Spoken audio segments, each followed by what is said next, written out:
Hi mga healthy people! Sabayan niyo ako. Give me a G! G! Grow Foods! Give me another G! G! Glow Foods! Give me another G! G. Go Foods. Oh, Gil! Parang hindi yata pang go na go yung energy mo. Kulang ka ata sa energy. Oo nga, anak. Gusto mo bang kumain muna at magpahinga? Sige po, Nanay at Ate Ana. Naku, Ana. Ano kaya nangyayari kay Gail? At lagi siya mukhang pagod at iritable. Huwag po kayong mag-alala, Tita Linda. Hi mga ka-Gen H! Ako nga pala si Ate Ana. Tara't sama-sama nating alamin kung paano tutulungan maging healthy si Gail. Let's go!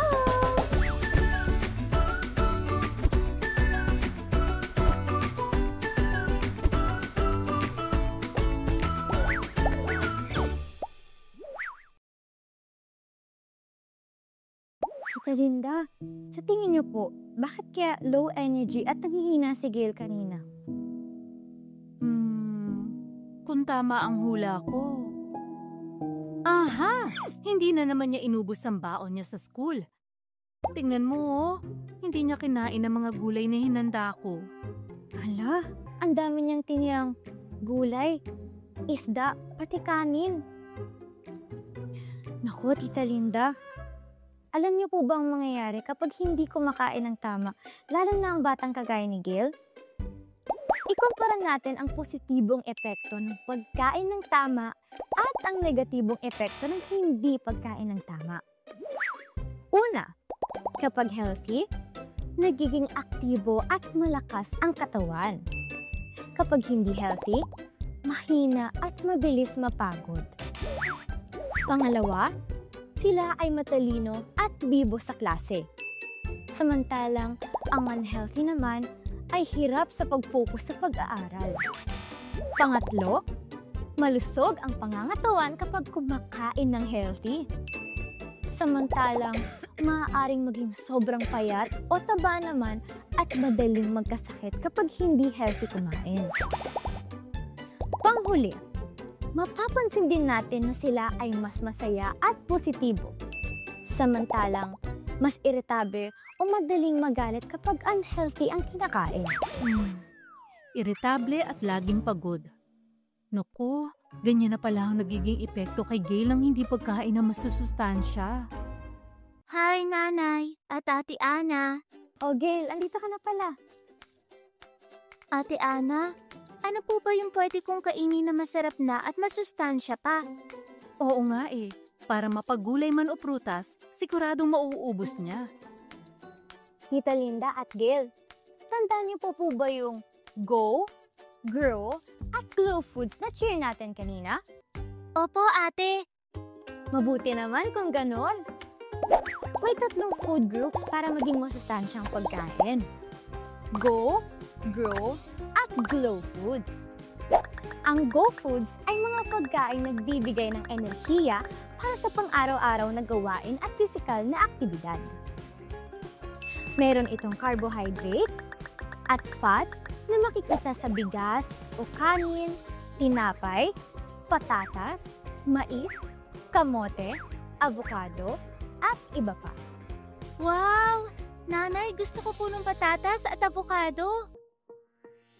Kung ang Go Foods ay nagbibigay enerhiya, ang Grow Foods naman ay tumutulong sa growth and development ng muscles, bones, at tissues. Mayaman ito sa protein at yung tinatawag na building blocks ng protein na essential amino acids na makukuha natin kapag kumain tayo ng karne, isda, manok, beans, tofu, gatas, at keso. Anak, di ba't paborito mo ang tofu at cheese? Opo, Nay. Sana po may ganyan sa susunod kong baon. Panghuli, huwag nating kalimutan ang Glow Foods. Sinusuportahan nito ang immune function, energy production, malinaw na paningin, healthy na skin, muscle at bones, brain function, at nerve health. Tama! Mayaman to sa vitamins and minerals tulad ng mga prutas, gulay, nuts, and seeds. Nanay, ang paborito ko pong fruit ay ang apple. Sana po may ganun ulit sa susunod kong baon.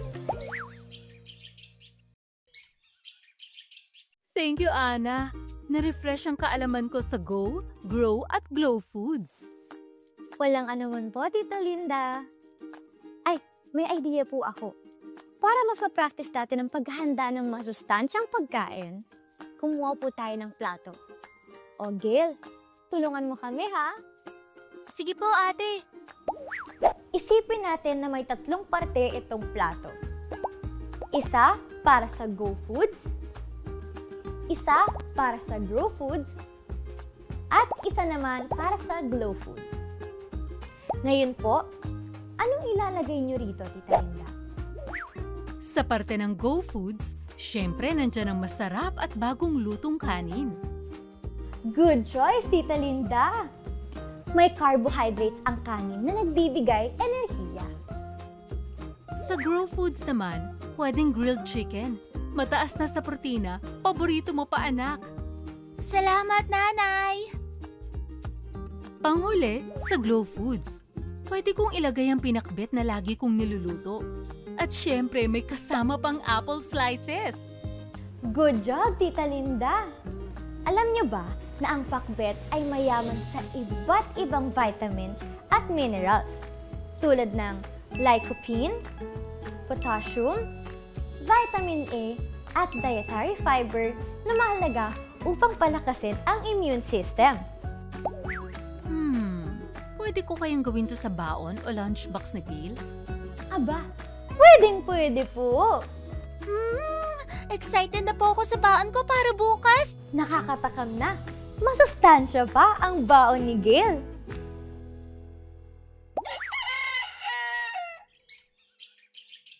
Magandang araw, Nanay at Ate Ana!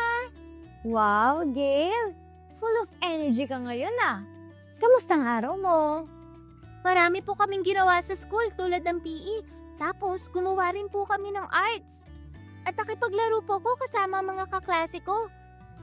Oh anak, hindi ka naman ba napagod? Napagod po nung una, pero ang sarap po kasi nung binigay niyang baon kanina, kaya nagka-energy po ako. Naubos ko nga po yung laman ng lunchbox ko eh. Mabuti naman, Gail. Sa susunod, mas marami pa akong healthy at nutritious na ipapabaon sa'yo. O ayan, Gail. Parte ka na ng Gen H. Ha? Ano po yung Gen H? Di Generation Healthy and Happy. Kayo yung mga kabataan na may healthy na pangangatawan, isipan, at happy na kapaligiran. Naks naman, anak. Welcome to Gen H. Thank you, Nanay. Thank you, Ate Ana. Mga ka-Gen H, nakatutuwang makita ng maraming energy si Gail. Dahil kumakain siya ng masustansyang pagkain, no? Isang paraan lang yan para maging healthy tayo. Kaya nga sobrang excited na akong i-share pa ang mga kaalaman ko sa inyo. For now, laging tandaan ang Gen H. A generation that is always healthy and happy. Hanggang sa muli, paalam!